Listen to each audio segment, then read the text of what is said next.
This is Shopify Masters, the e-commerce marketing podcast for ambitious entrepreneurs. It's powered by Shopify, the easiest way to sell online, in person, and anywhere in between. To get an extended 30-day trial, visit shopify.com/masters.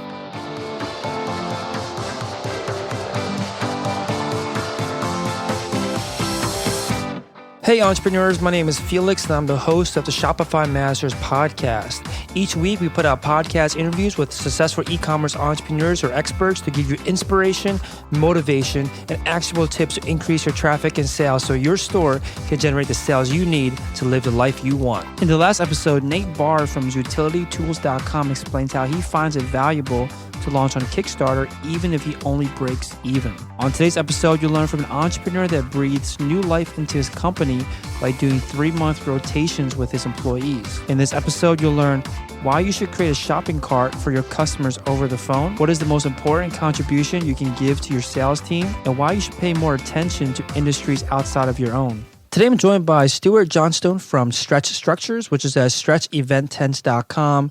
Stretch Structures provides large, eye-catching outdoor custom structures and was started in 2005 based out of Sydney, Australia. Welcome, Stuart. Thanks, Felix. Hey, so Stuart, tell us a little bit more about your business and what are these tents that you sell? Yeah, we've been manufacturing tents for the events industry now for longer than 2005. We started probably in around 2002.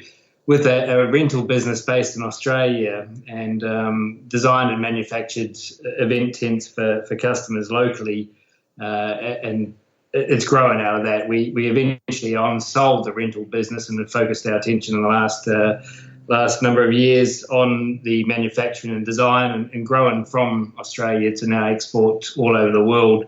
We've got an operation in the UK and one in the US, and then have partners in various other countries throughout Asia and Europe. And I think it's from our design and specialising in making unique structures for some very key clients here in Australia that's enabled us to sort of grow and offer those products to a much wider base of customers across the world. We've then standardised on a number of sort of off-the-shelf structures, and we still do a large amount of custom structures. But it's that growing the manufacturing for the sort of key structures that seems really popular with a wide range of customers that has allowed us to expand as we have.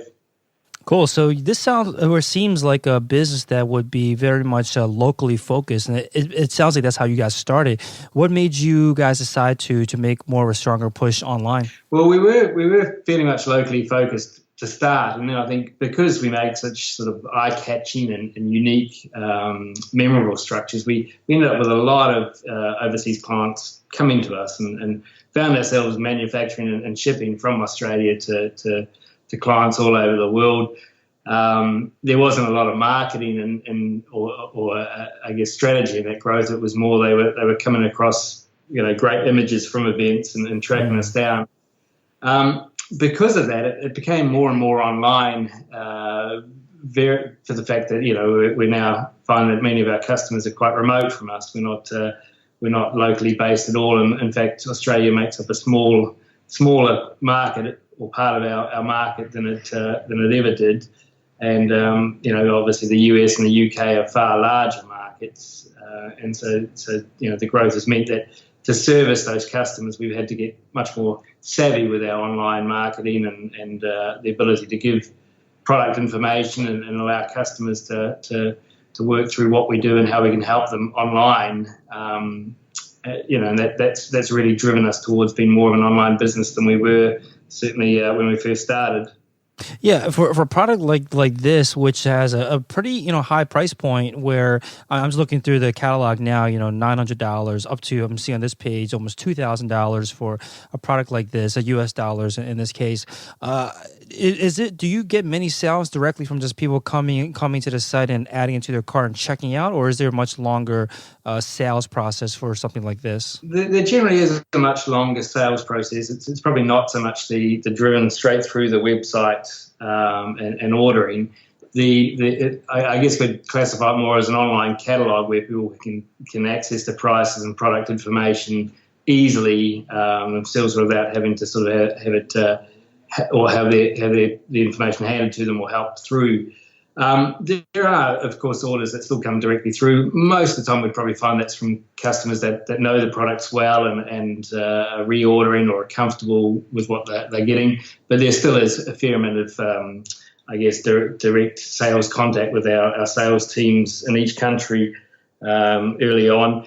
The online site just gives us a way to make it easier for people to add and change and manipulate their orders once they've worked out sort of what they want without having to deal directly with a salesperson. Okay, so it's like almost an informational store, essentially. They come on, they do some shopping, some customization, similar to how I guess someone might want to buy a car. They customize it, they look at what the options are, but then most likely they want to talk to a real person. So talk to us about this process then for other store owners out there that might have a product that has a high price point or just a product that requires a little bit more customization than just buying off the shelf. What's the process like? They come onto your site, they discover that they are interested in a product of yours. They see the sizes, the accessories, the colors that they can pick. What do they do next, or what do you want them to do next? Yeah, generally they are then contacting us, and the webs, using the sort of Shopify platform and website makes that easier. We can have the online chat service. They can email us, and there's direct phone calls, etc. So it gives them a great way of working out how they want to contact us at any one time. Your reference to a car is probably pretty close. That it is that sort of thing where people don't sort of jump into these purchases. They do want to educate themselves and make sure with the amount of money they're spending that they're making the right choice. And we found prior to sort of doing this online website or Shopify store that clients would come back to us and often request the same information that we'd perhaps already sent them several times, and that's just the case of finding that it's that they want it at different times. They're either perhaps browsing at work or at home, and so we were trying to make it as easy as possible for them to go and get that information and go back to it when they wanted to, and then really only need the contact with a salesperson once they're a bit clearer on what they're interested in, and we can then guide them more easily towards the solutions or how they want to sort of customize it for their particular requirements. So it sort of helped us, I guess, get to a broader base of customers, but also just ensure that our sales staff are able to dedicate more time to clients when they have a better feel for what they're after. It ensures that instead of starting the sales process with quite fresh and don't have as clear an understanding of all the sort of choices available, that they've had that chance to look at that. And we may find that they actually then contact the sales team still several times, but they've had the ability to go back and then check on prices and work out what's going to fit with their particular requirements and budget. And have those sort of options there in front of them by the time they're actually talking to one of our sales team. Okay, so the kind of flow for our customers that they'll come to the site, come to the store, see what's possible, play around some of the customizations, but then typically we'll want to talk to a salesperson just to make sure that all of the little nuances that they're looking for their particular event, for their particular, the structure that they want is going to be possible. And it's almost like the salesperson is just there to help them get over some educational gaps or some objections, but then do they typically close? Are the salespeople typically closing them on the phone, or do the customers usually go back to the website and then finish the order that way after talking to a salesperson? It's generally the latter. They didn't generally, work out what they need with a salesperson, clarify it all. Sometimes we'll fill in the carts for them, or fill in the a draft order for them and send that to them to check and pay. We found, these are quite large ticket items, but being the events industry, most people are always in quite a rush. They've got a deadline to meet the structure or whatever we have to make for them. And so, again, we found a lot of orders were coming through with credit card payments, or prior to sort of doing the online presence, we were finding more and more of our sales were paid that way, just for that thing of wanting to get the order in quickly, get the artwork, and get the sign-off sort of through so that we could meet the delivery date that they needed. So as such, we find now that, because they can pay for it online, it makes it all very easily we can send the order to them through the Shopify site. They can check. They can then add things if they need to, or perhaps have forgotten to talk through a particular accessory or change that they want, and then put the order through and ensure that we can sort of get it into manufacturing quite quickly and out the door. We have some products where, typically there's a turnaround of under 24 hours in manufacturing and shipping, depending on what clients are after. So it helps speed that process up really and ensure that where in the past we were having perhaps electronic transfers of payments, we're making up the majority of the way people paid. Again, that sort of speed of order and manufacturing means that more and more are going directly through that Shopify site.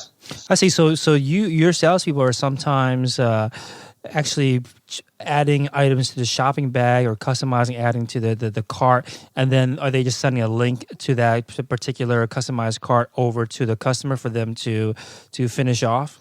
Yes, that's right. Yeah, so the draft order function that sort of in Shopify enables us to do that, and basically then they can make any alterations that they feel they need or that we may that they may not have discussed with the salesperson themselves before placing the order. So yeah, we found it sort of an easier way and a quicker way for people to get the information they need and to make those decisions quickly. Again, time is probably one of the greatest enemies we have with our product range, and that most clients are ordering them for a particular event or a particular outdoor sort of activation. So they have a very short time frame often for wanting these products made and shipped. Yeah, I like that approach of creating these carts for them, and I think that it could work well for even in industries or even stores that don't have such a high ticket item where you are, getting on the phone or getting these live chats and talking to the customer and actually creating the cart for them. A lot of times whenever I am shopping, I interact with somebody through live chat. It's just explanation of answering my questions, but they're not actually putting the work of adding the items to my cart for me, and I think that takes a lot of brings the customer way deeper into the funnel, brings them way closer to the point of conversion by having everything that they're talking about in the cart already ready for them to purchase. Or, maybe there's going to be upsells for them after they receive that customized cart from you too. So I think that's a great approach, especially for high ticket items, but also I think it could work for a lot of industries that might not even have as expensive of a product as you're selling. So you mentioned that because again of the high ticket item, because of the customization or customizability of your product, the customers want to make sure that they are making the right choice. What do you find helpful to help them with this process of making sure that they're making the right choice? I guess it's again that thing by putting as much information about products out onto the shop so that the customers can see how they work, whether it's videos, images, instructions. Sometimes it's even dimension guides for packing and if they're either perhaps going on road shows or that's a particular issue for some customers where they may be flying the product around the country for various shows. Having that all available means that, when someone's gone through quite a complex, sale where they've been looking at multiple vendors and multiple products from different people, that they can at least go back, check, ensure that they haven't misunderstood, have it all available to make that decision. That filling in the cart for customers, it's quite an important thing. And it may be sometimes that we've sent 2 or 3 options to them. So that then again they can go look back through them, have the prices in front of them, and be able to click through from the cart back to the product just to ensure that they understand what it is that they're ordering and have that product-specific detail to hand. It may even be at a later stage, and I guess we found, post-order, sometimes we've had, we have often clients where they've ordered, it's going out to maybe a range of shops or if it's say a car yard where they've been bought from head office and then been sent out to the distributors. Sometimes the clients themselves that have ordered may not even see the product itself. So the ability to go back through and check and have that information to hand to then pass it on to the people that are receiving the information or receiving the product rather, really helps. And it's sort of, I guess, sped up our response somewhat, and that instead of finding we have customers coming back to us asking us these questions after the product's been ordered, we find that they can get that information themselves easily. It also means that they may go back and look at the other products that they were perhaps considering and purchase those for another set of events or another set of or series of event activations that they have. So it's a great way for us to sort of help, I guess, build particular or different scenarios for clients. Send that out to them, have that to hand, whether they make that decision straight away or come back to us, at a later stage. It gives it all to them in a way that they can click through and recheck or revisit particular products, which for us, with such a broad range of offerings on our site, really helps just ensure that I guess that they get the most out of working through this with us and can see what broad options are actually available to get their brand out at these sort of outdoor or trade show sort of events. Yeah, I like how your approach of not just using the product page, the product description just to sell the product, but it's also a resource after they've received the product, after they've purchased it, where they can come back and look at the specifications, look how to install it, tons of details. And like you're saying, it not only provides value for that customer, but then they could send this around to other people that might be doing an actual installation or actually the end customer.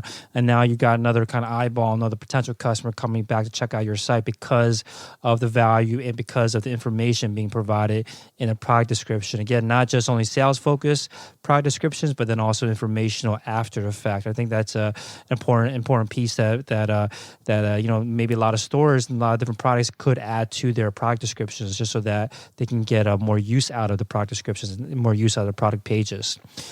So I want to jump back to the very early days that you mentioned that you guys started off as a rental business first.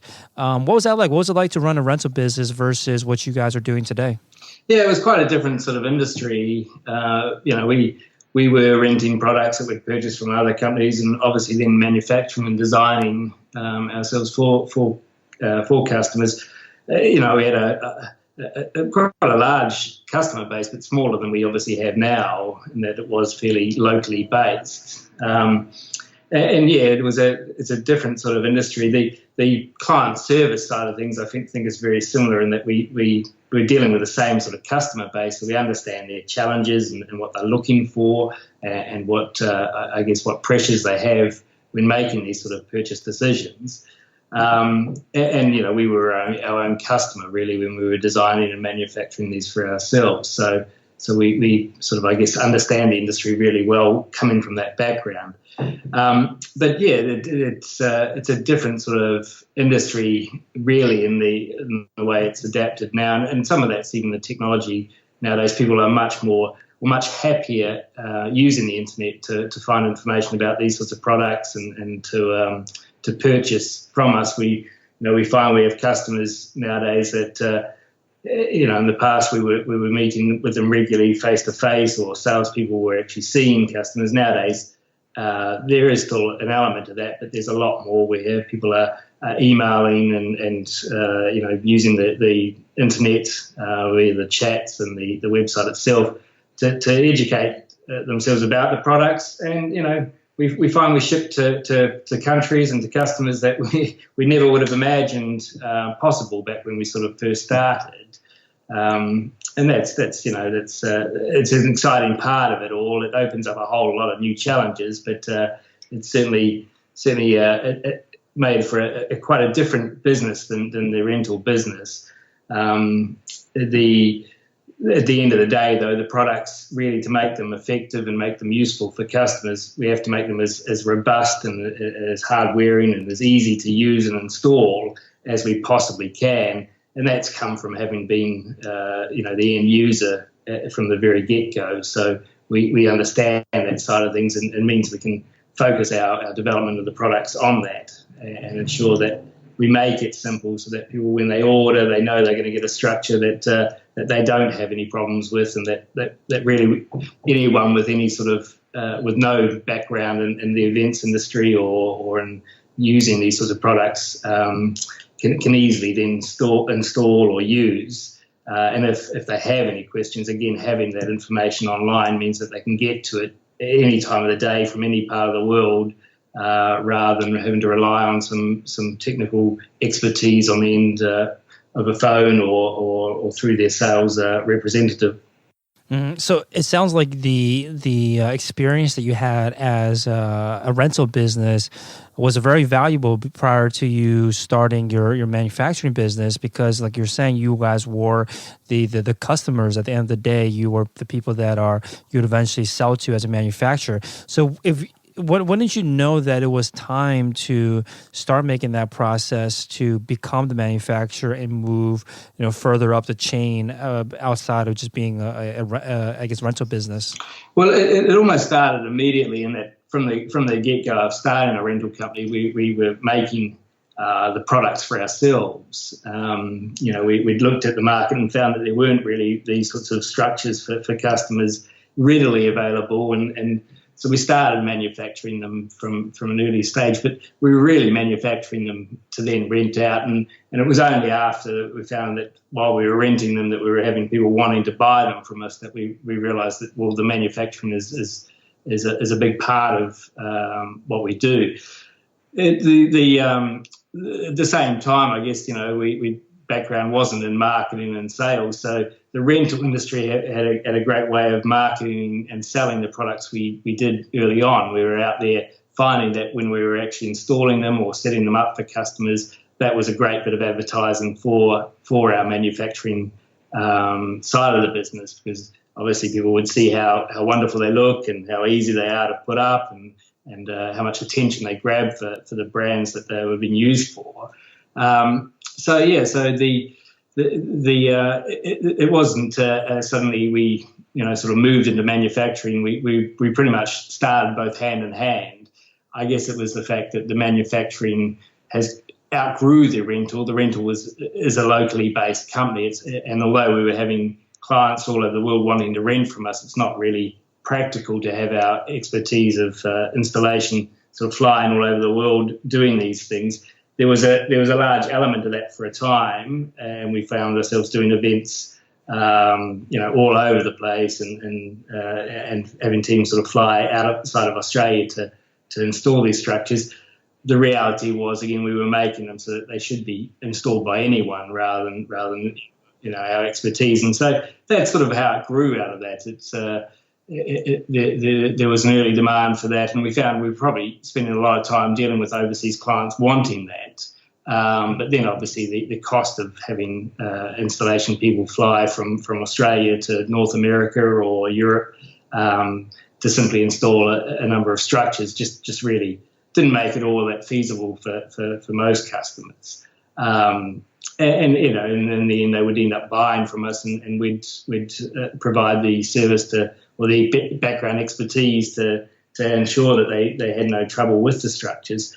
And that's again how it's sort of grown, that we've realised, well, that providing all of this information online makes it easier and easier for customers to use the products, to understand them, and the early days of having to have an expert fly from one side of the world to the other to install something sort of just doesn't exist nowadays. We can essentially make any of our structures and a lot of large custom structures for events from we've done events at the Super Bowl City in San Francisco to the Olympics, to all sorts of large events, then down to small clubs or I guess small venues that are just spending a few $1,000s on a particular structure for whatever reason they need it. So yeah, it's they were businesses that sort of grew up together. The rental business, I guess, is somewhat being left not so much behind, but it became a smaller part of the business and eventually was sold on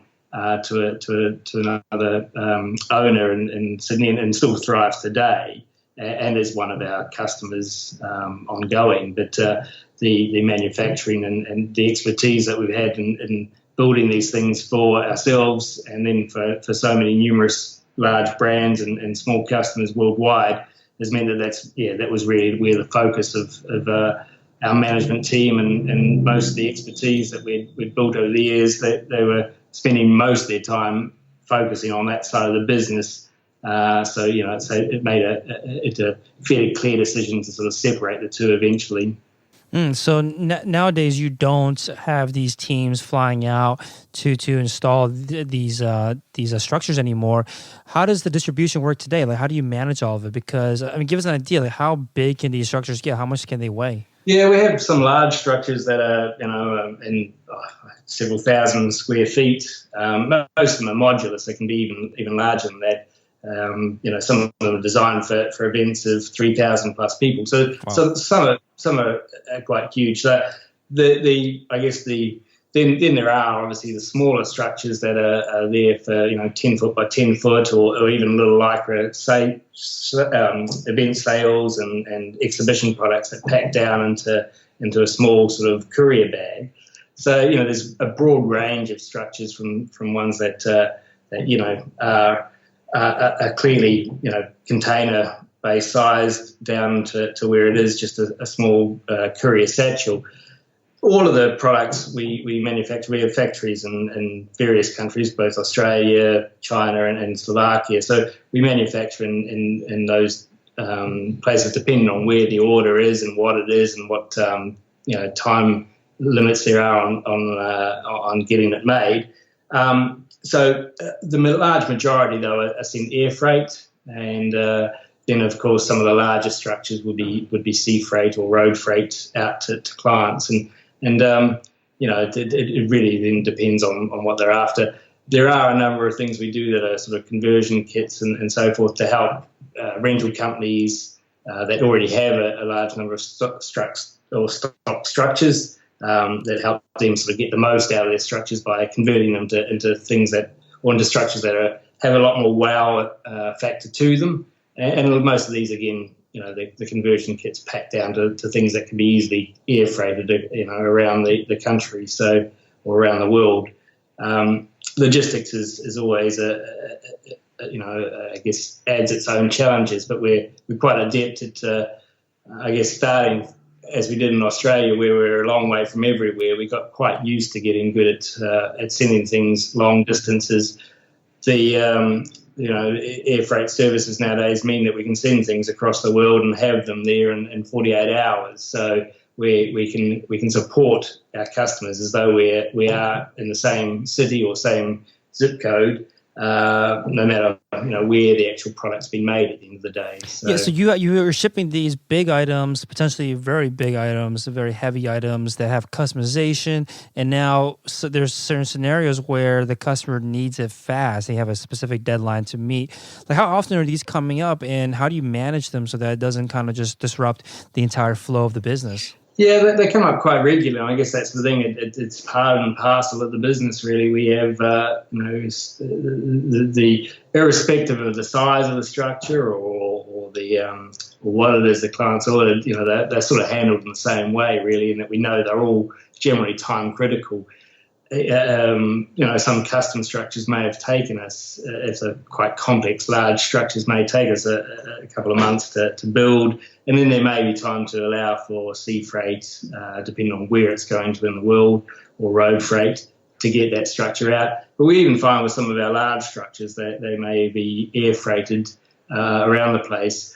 Often these are going out to events where they have a series of events. So logistics is, again, part of their challenge, in that they need to move the structure maybe from an event on the east coast of America to then one, a week later on the west coast. So we design them all so that they can easily be packed and transported in a way that works. So that means we're very conscious of the size of packages and ensuring things are modular and collapsible. So although a large structure, for say 3,000 people, will still be quite a bulky item, it would all pack down into boxes or shipping cartons that are all quite easy to handle for most couriers. So that's in the most case. So for some of our large and sort of stretch tents, I guess, they're designed that, the whole thing would pack down into a number of boxes or a number of cartons, all meeting the criteria of the courier companies that we use so that they can be air freighted around the place.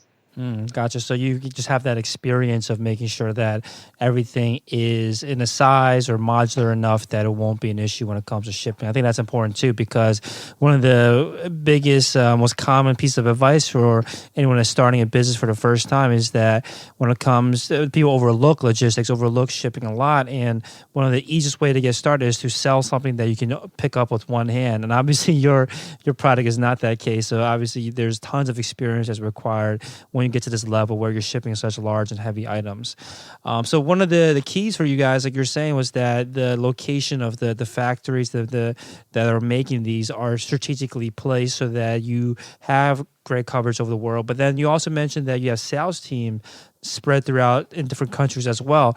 Tell us about that. Like, how did you get started? Which countries were you putting sales teams in at first? Yeah, we grew into, I guess, the UK and a lesser part Europe early on.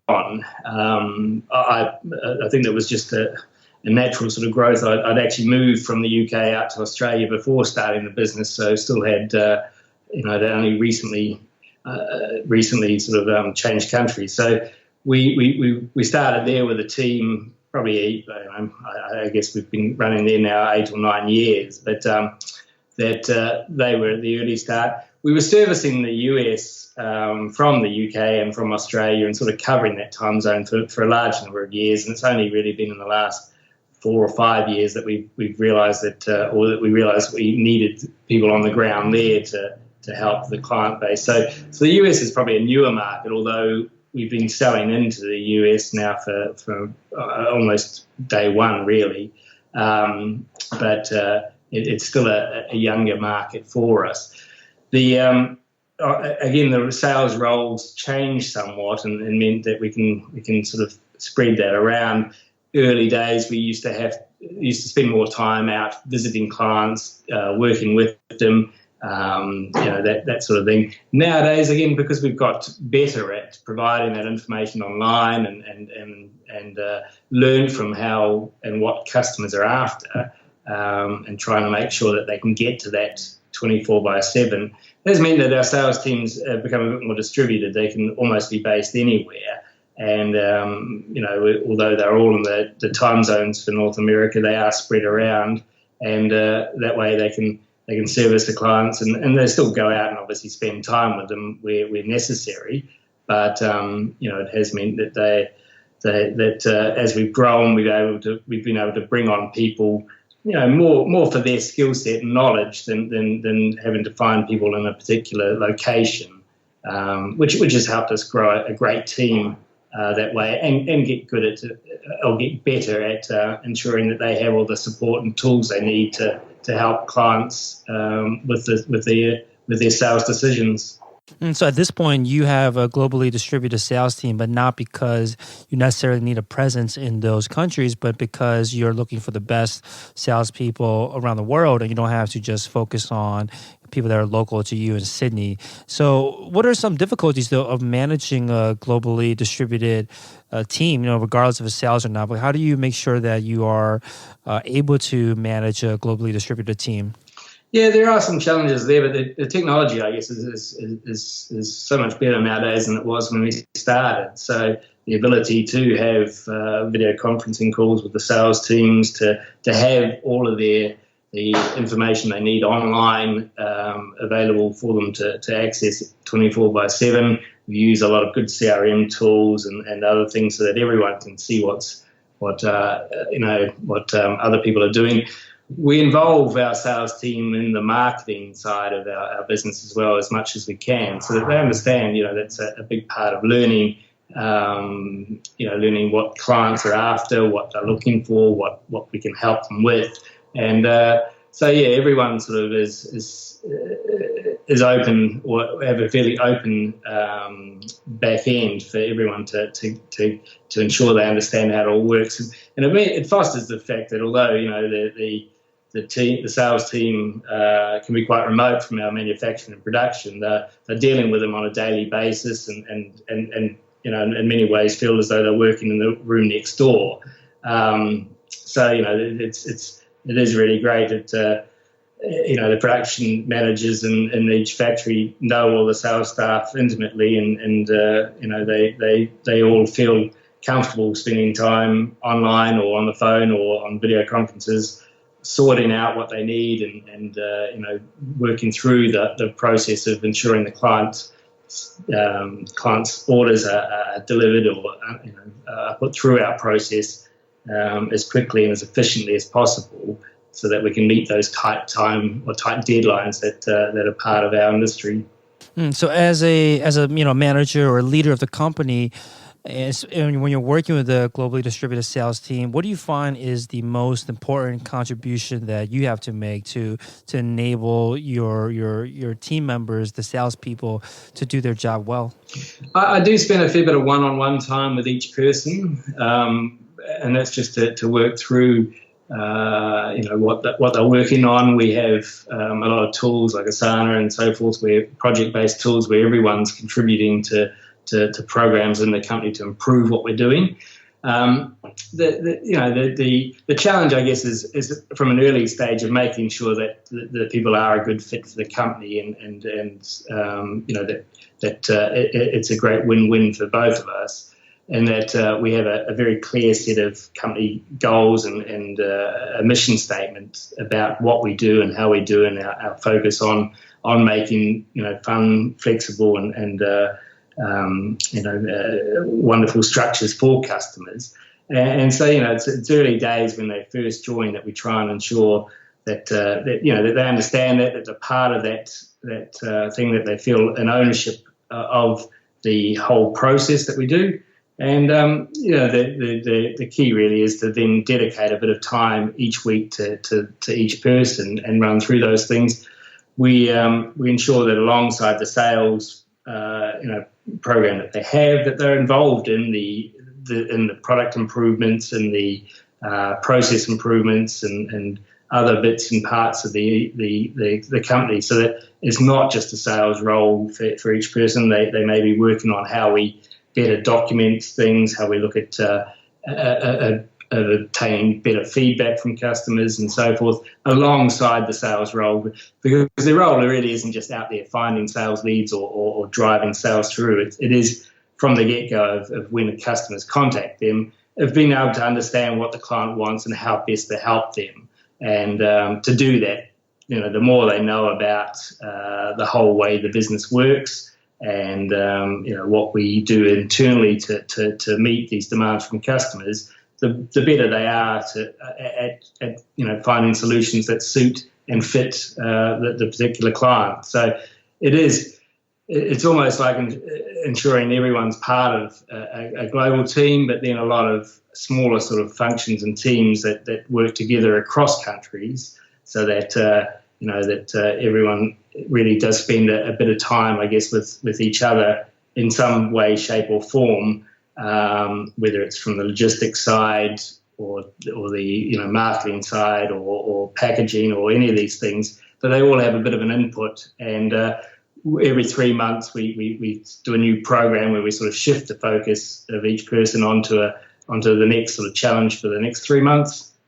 And that gives us a chance for everyone to then try and get involved in another part of the business in some way, shape, or form. So there's a fair bit of work that goes into that from a I guess a management level, but it all drives, even though some of the staff are quite remote, drives that they're all part of a team, and that they can see that there is a bigger, I guess, machinery behind them to support them in helping customers. Yeah, you almost seem like the connector of all the knowledge within the company, right? Because your goal when you sit down with these people, these salespeople, these team members that are remote, one-on-one, you are making sure that they are not necessarily course correcting, but you're making sure that they understand or have a top of mind the culture and the mission of the company. But then at the same time, you're getting information from them, very valuable information from the market back into the company, and just making sure that all of that stays connected, that everyone is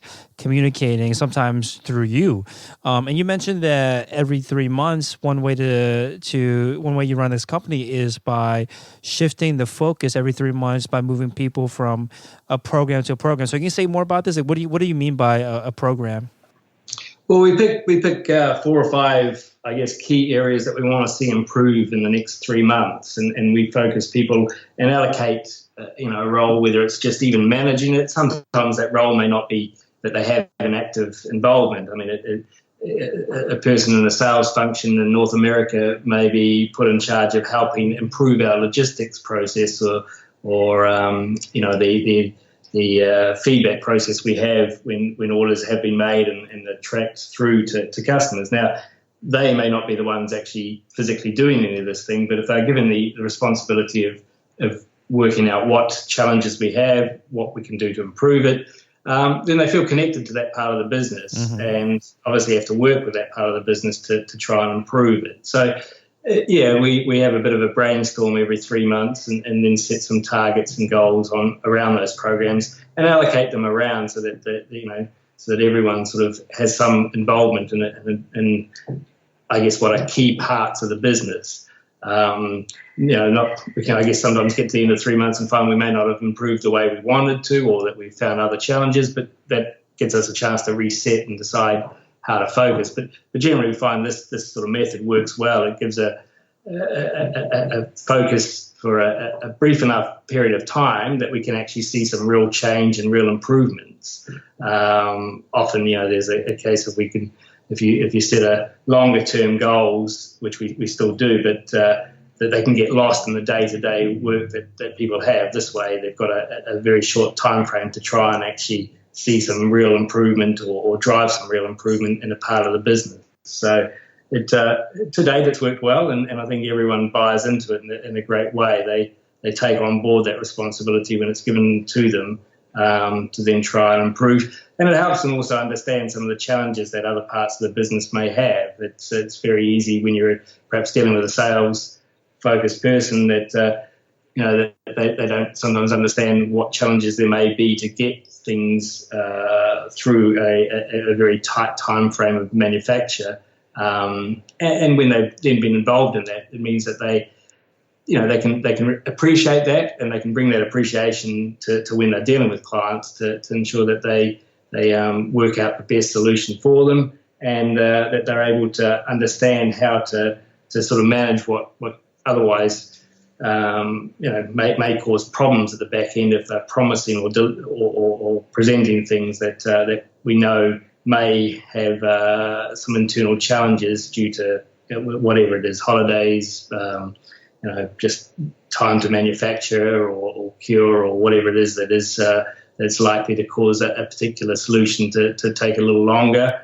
And it then ensures if they have, there are generally various or quite a range of options that clients have, but within our product range. So it means that they understand that at the front end, and so are better able to service customers and guide them to the ones that are going to sort out or solve their problem in the best possible way. I like that you put them on these projects. It's not like their main focus either, right? It's just something that they could work on top of, or I guess alongside their main job.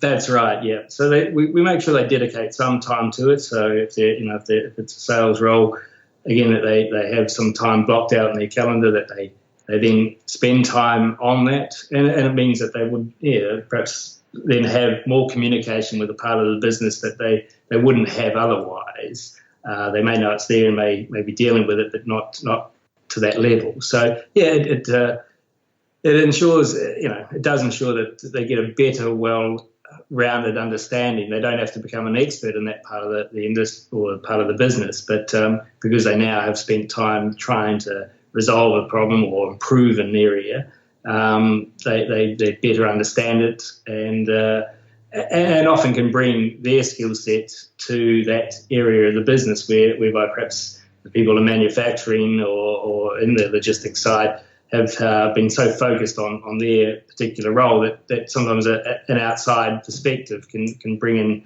improvements that they wouldn't have quite seen themselves. Right, yeah, just a different perspective. But then also, I think one great benefit from this is just the empathy that it builds too, because, like you're saying, a salesperson gets a chance to work closer with the manufacturing distribution side and gets a better understanding of what it's like and the limitations of why things might not be as fast as they'd like. And I think that just builds a lot more kind of camaraderie within a company. I think that's a great idea. So I want to go to something that I think I'm not sure if you or someone from your team had mentioned in the Shopify success story that was covered of you guys, where it mentions that one of the key, exercises that you suggest doing early on is to get to know what your competitors are doing. Did you go through this exercise, and what was your experience like when you were trying to understand better about what the competition was doing? Yeah, again, it's probably a little bit of a program we continuously run, and that it's very easy to get sort of inwardly focused or focused on your customers and what you're doing for them, to not sort of look about and around and see where people have made improvements. And we try and make sure it's not just competitors, but other industries. There's often related industries and sometimes even unrelated industries where they are doing things in a way that when we take those blinkers off and look at them, realize that would really improve the way we do our business. So yeah, it's a case of from looking at competitors, we sort of task again people with going out and contacting competitors and going through the sort of sales process with them to see how they handle it and whether there's things they do that we could improve from. It is a very competitive industry, although we do some quite unique structures. There are no end of other companies that offer customized structures or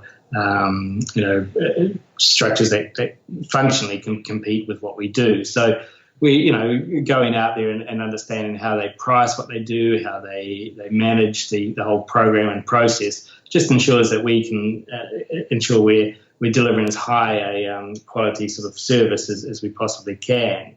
That's, as I said, that's not just always competitors. Sometimes it's a case of picking another industry, whether it can be something like the car industry. We know there are so many other industries that sell high-ticket items out there, and we can learn how they handle the whole sales process, the customer education, and so forth, so that we can I guess use their expertise or things that we think work well for them and try and work out how best to then implement something similar in our business. Now, we're still a very small company compared to some of these, say car or the car industry, but there's clearly things that they do that if we can learn from and adapt to our industry would work well. So it is something, again, and often that'll be part of our 3-month program. We'll pick something that we feel we need to look at, whether it's a product range that we need to go back out to the industry and just ensure we're delivering the right product at the right price. Often, with these products, sometimes we may have overspec'd them. We may be delivering a far higher quality product than the market's willing to pay for, and it may be sometimes a case of just even understanding that.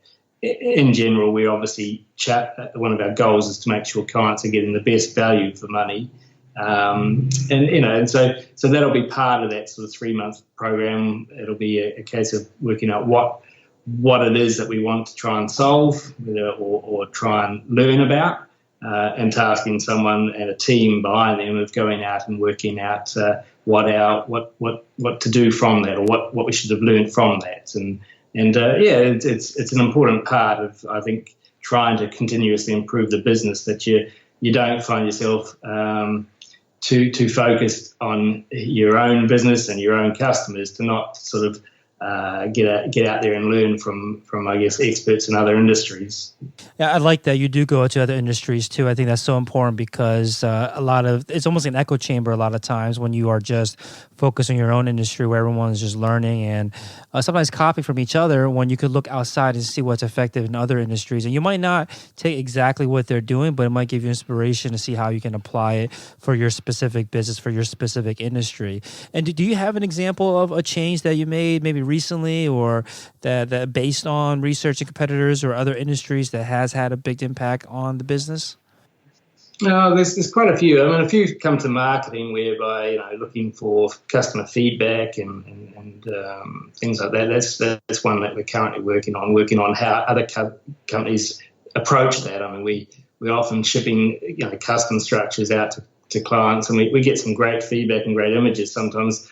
But you're trying to get more of a whole picture. It means that sometimes a survey may not capture that, and people don't have a lot of time, I guess, in this industry to fill in these things. So we've been looking at how other industries sort of solve that. That feedback process is obviously really important to us to ensure that we can improve what we do, that we get an understanding of things that we may not have, certainly when we've customized or come up with something completely new, that we get great feedback from clients so that we know what we need to do to make it easier or better, or whether it's instructions or videos and these sorts of things. And we found that's a little bit of a challenge that they move on to their next event, and although they love it, the products often are keen to come back to us with suggestions, and that there are lots of times when they're just too flat out with the next event, and may mean to, but it can then get to the point where it's gone a while before we get that information back. So yeah, we've been busy at the moment looking to see how other companies handle that, what they can do to try and get better feedback and more timely feedback while that product or while that particular program was still sort of active. Any hunches yet on how you might be able to do that? Well, we've tried a few different things, looking at how to make it enticing for customers. And, it's not a case of freebies or discounts. It's just trying to, again, make them feel like a part of that process or part of that program and add some value to what they do. It's still probably early days, and the young lady who's looking at this has come back with a few ideas. We've probably got to brainstorm a bit and do a bit of sort of testing to see if they work with our client base. She's gone out to obviously other industries and looked at how they do their sort of, I guess, market or after sales research, and we're trying to adapt that. But yeah, that's a small program. There are lots of other ones. I'm struggling right now to think of a good example that's not sort of complicated by our product range. Yeah, no worries. So when it comes to actually marketing now, because again, it's a high price point item, like you're saying, it's highly competitive. It's the customer base isn't unlimited, right? Because these are people that are putting on events. What's been the most successful sales channel or marketing channel for you guys in this kind of scenario where you have a large price point item that requires multiple touch points from different salespeople and there's customization involved? Like what works well for this kind of setup? Yeah, I guess it's a continuous improvement for that. What worked well, 10 years ago is quite different now. We've got a very large sort of newsletter subscription base, and we do a lot of sort of topical articles and try and ensure we're providing a lot of useful information in that newsletter. So that still works, but we're finding that it's probably I guess everyone's finding themselves inundated with email nowadays, and having time to read those, it's probably not as when we look at some of the stats of open rates and reopening, and that has gone down a bit. We're doing a lot more social media, obviously, than we used to do, and again, it's trying to find things that are topical, that are of interest, that help our clients with other parts of their business, not just structures, things that perhaps are of interest to them outside of what we do. So yeah, it's a constant sort of challenge. We're lucky enough with the product range that we do that every event is a great showcase for what we do. So it's a great product in that sense to market. And the more clients see of us, the better, or that moves it forward quite quickly. We have an internal sort of copywriter, and she's busy constantly. We internally have a sort of FAQ resource where clients' questions have been sort of logged, and then we work on how better to answer those, how better to put the information out onto either our blogs or articles or onto the Shopify sites themselves. And I think that's probably now for us one of our better marketing tools, and that the more we spend internally on improving that, the more we find customers are finding us naturally, because they're searching for those answers to those questions already online, and it means that we're providing a resource that they can come back to get answers about outdoor structures or event structures or some of the challenges that event people have with putting on these sorts of activations. So that's certainly an area we want to focus more on, and so far it's certainly seeming to be the way that I think better leads are generated, and it is a time. A lot of time sort of goes into that, but I think it's time well spent, because we find if we're able to help one customer with a problem, there's generally thousands of others that have that same issue or that needed that same information to hand. So it is probably the primary thing. It's almost a growth from the newsletter, where we used to include that in the newsletter, to now looking at how better to get it out onto the internet. So that people aren't I guess, fed it, that they are actually just looking for that naturally and finding the answers they need. Very cool. Yeah, I think education is a great way to market, and you don't have to only educate them on your particular product, like you're saying. Help them and bring them value in other aspects outside of your product. Like you're saying, you might talk to them about events. It doesn't have to be specifically on how to set up your structures or how to pick a product of yours. It can be adjacent topics. So with with being in business for over 10 years and these marketing channels you're focused in, can you give us an idea of how successful the business is today? Yeah, I mean, we've obviously grown from being in mainly in the Australian market to in the UK and US and beyond that into distributors in Europe and Asia. Look, I don't have the figures to hand, but we're probably at least 5 or 6 times the size in revenue that we were 3 to 4 years ago. We're expecting the same sort of growth. The US market is still very new for us, and clearly it's a much larger market than either of the ones that we're established or well established in now. The Australian market, we're probably not stagnated, but the growth is slower here because we have a very, I guess, mature client base that knows about us and has been using us now for so many years. So the focus for us is I guess growing in those other markets that we're sort of newer to, and that's meant that a lot of our focus is on the US and the UK and the staff over there, again, ensuring that they are the copywriters based in North America, that we focus things in ways that suit that particular market. There are differences that we've learned over the years between the markets and how things work, everything from standards to just the challenges that people in the industry face in different countries, and so that's but the experience we've had of dealing with it in one country translates pretty well to others, so we're pretty adept at meeting those challenges and ensuring customers we have solutions for customers. I